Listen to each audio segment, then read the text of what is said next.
تحياتي. النهاردة هنعمل الفراخ الروستو. الفراخ دي لذيذة جدا وكمان بتبقى حلوة قوي في العزومات وفي اعياد الميلاد والحفلات.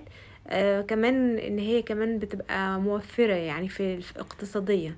هي عبارة عن مية بصل واعواد الروزماري الفريش وبابريكا وفلفل اسمر وبصل بودر وبنجر احمر وبهارات الفراخ. وهنجيب صدور فراخ زي ما هي كده بحالها، مش بانيه، قطع. وهنبتدي بقى ايه، انا عندي الخرامه بتاعه الفراخ واللحوم دي بعمل بيها كده عشان اوصل للتتبيله توصل لكل انسجه الفراخ. ولو مش عندك عادي ممكن تتبليها بالشكل ده عادي. هنحط كل المكونات وميه البصل واعواد الروزماري وهنمزجهم كويس مع بعض، وهنحط فيها الفراخ بحالها كده مع شوية ملح، وهنحط صويا صوص ومعلقة عسل اسود ومعلقة صويا صوص. دي كمان هتدي لون حلو قوي للفرخ. هنحط فيها صدور الفراخ وهنسيبها كده يوم في التلاجة، مش اقل من يوم في التلاجة عشان تشرب من التتبيلة.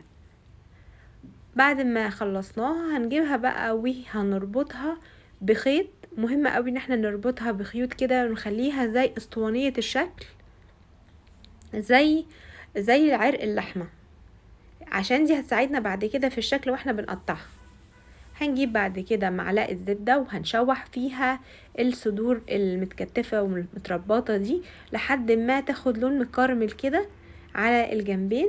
دي لونها بقى حلو قوي. بعد كده هنجيب ورق زبدة ونغلفها جوه ورق فويل وهندخلها الصينية وهنحط عليها شوية مية كده، يعني نص الصينية او ربع الصينية حتى. احنا مش عايزينها تبقى فيها سوائل كتير.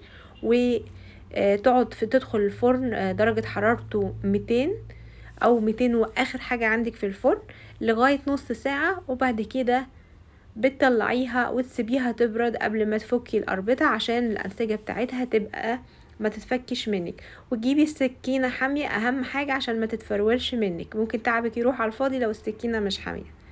وهنقطعها اسطوانات كده شرايح، وهتتقدم مع رز مع عيش مع اي حاجة. لذيذة قوي وما بتاخدش وقت وشكلها حلو كمان في التقديم. وزي ما قلت لكم انها اقتصادية في اعياد ميلاد او حفلات. واتمنى ان الوصفة تعجبكم.